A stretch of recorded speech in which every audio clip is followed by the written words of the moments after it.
go around the horn here and just set aside Scott Walker for a minute because we spent so much time on him already. But of the other 9 candidates, or if you tuned into the earlier debate, feel free to go, 11 to 17.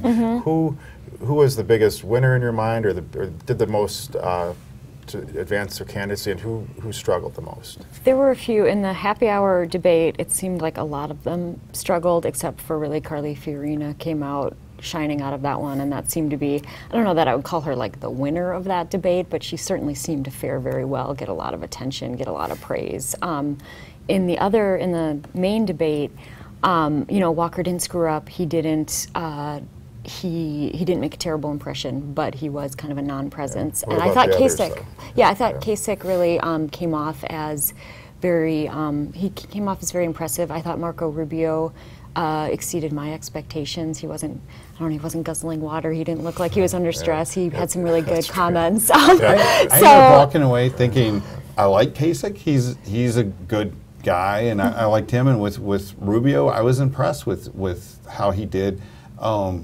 Chris Christie seemed comfortable with his position and so forth. But I think those two stood out to me. I thought Jeb Bush didn't look terrible. I thought he looked okay.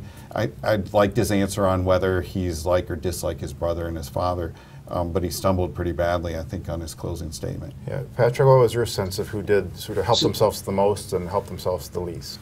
Well, one surprise for me was that Ted Cruz was really not much of a factor in this debate. He kind of faded into the background like Walker did. He is someone who I thought might go on the attack more, sort of the role that Rand Paul played. He's a trained debater. Everybody had talked about how he could really perform well in a situation like this, and you didn't see it. Ben Carson, he kind of faded to the background for the first half of the debate and kind of came into his own in the second.